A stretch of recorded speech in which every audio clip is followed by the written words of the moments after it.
Welcome back to Radio Xenu. It's RadioXenu.com. Also, 50-plus stations across the U.S. and Canada with the world-famous Jiggy Jaguar Radio Network. Check out JiggyJaguar.net today for more information. We've got a fantastic marketing partner that we want to tell you about right now, Daniel H. Lance. Fantastic guy. He's a great author. He's got a rare shining jewel of a book, Silence and Darkness by Daniel H. Lance, is available.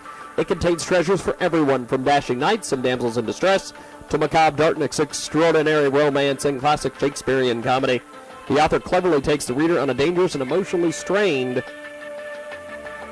but reveling in the Gothic inspiration from a wide variety of authors, including Stephen King, Edgar Allan Poe, and Shakespeare. Daniel H. Lance has carefully crafted a superb dark collection of poetry that is available in either Kindle or paperback formats from Amazon, Barnes & Noble.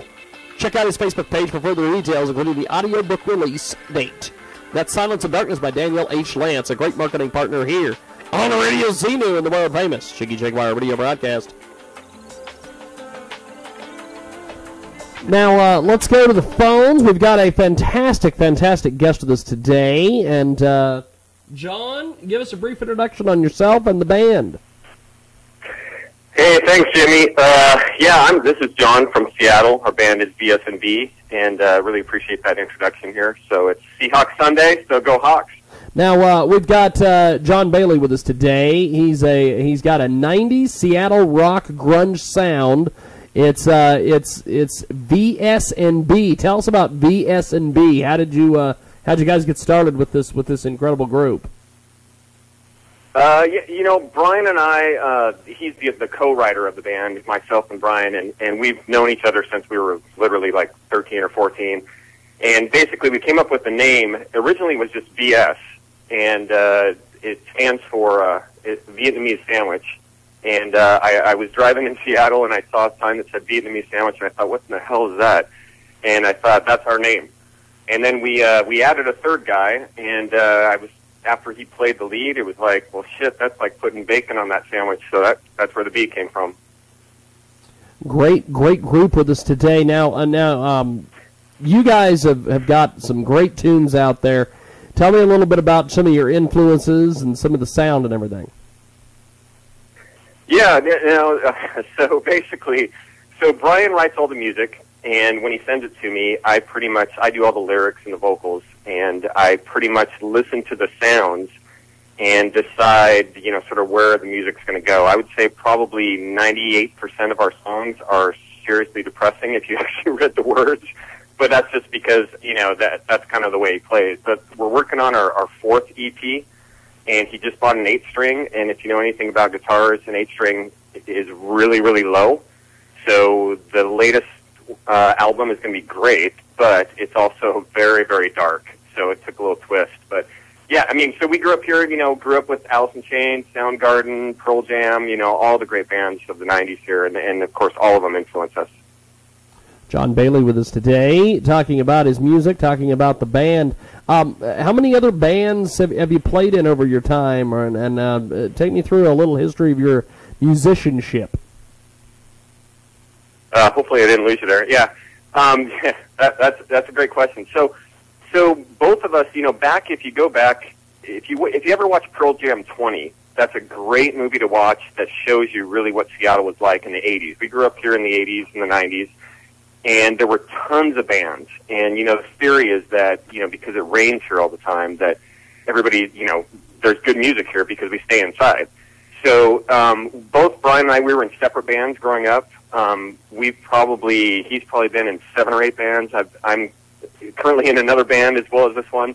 And, we've just played over the years and always been friends. And the interesting, cool thing about Seattle is Seattle bands always were very supportive of each other, versus sort of the LA band scene where they were kind of rivals. There were gigs I would show up and I'd go, oh my God, that's Brian's drum set, and run into Brian and not even know he was playing there. So it's very cool. We've been in quite a few bands. I think Brian's band that almost kind of made it big was called The Look, and that was probably in the late 90s. But again, now we're doing VS&B, and who knows what will happen. We've got John Bailey with us today here on the program. Now, tell me about some of the were some of your influences and how that influences your music? Influences, I would say, like I said, Alice in Chains was a big one. Soundgarden, the sort of Seattle sound. I think also the Deftones. I personally love the Deftones, and so I don't know if you're familiar with their music at all, but oh yeah, very much so. Oh, okay, great, yeah. I mean, they've just got a certain style that is what I really sort of strive to be. We've got John Bailey with us today. Now, what do you guys got planned as far as the rest of the year and things of that nature go? Yeah, well, right now we're working on our 4th EP. We've got the music technically done, and we're still kind of working on leads, and then we need to remix it. It's a total pain in the ass to completely remix everything over and over again. And, it should hopefully come out before the end of the year. I think it's going to be called Broken Words or Broken Writings. So we're still kind of working on the title, but that's my thinking right now. It's kind of most of the songs are kind of sad lyrically, so that kind of works out there. Now, what is the I guess some of the music how would you describe your sound now as compared to some of the other musical styles you've played in the past? That's a good question. I would say now it's lyrically for sure it's deeper. I think musically it's a little melancholy, and it's got extra color in it. I don't know if that makes sense, but it's the music itself is very sort of deep, and it's not the happy chords, so to speak, that we had in the days of Poison. We've got John Bailey with us today. Fantastic musician. He comes to us live talking about his music. Now, where do you see your musical career going and headed? Basically, the great thing about, I guess, being adults and doing this, I think about when we were kids, and you don't have any money, you're starving for any kind of gig you can possibly get. The nice part about being adults is you can do what you want to do, and so we're really focused on recording, and trying to sort of perfect that, and then we'll see. I guess for me personally, I would love to have one of my songs end up, in a movie or something like that, or even have somebody else do it, somebody younger than me. John Bailey with us today here on the program. Now, we're going to play some of your music. Tell us a little bit about some of the music we're going to be playing. Let me look here. See and Leave Me Behind. Tell me about these songs.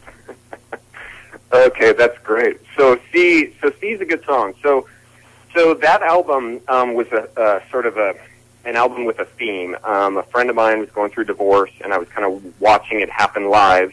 And his wife, hopefully he's not listening. His wife was, frankly, just very, very mean. So See is about suicide. Actually, he didn't commit suicide, and I have no plans to.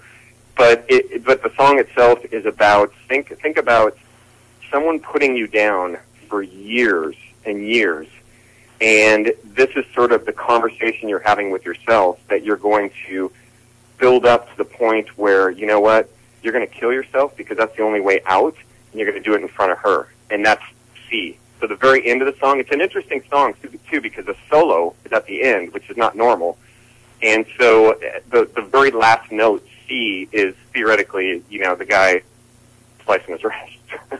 So sorry to bring you down, dude. Hey, no problem. We're gonna play C here in a few moments, and right after that, we're gonna play the other track, Leave Me Behind. Tell me about that song.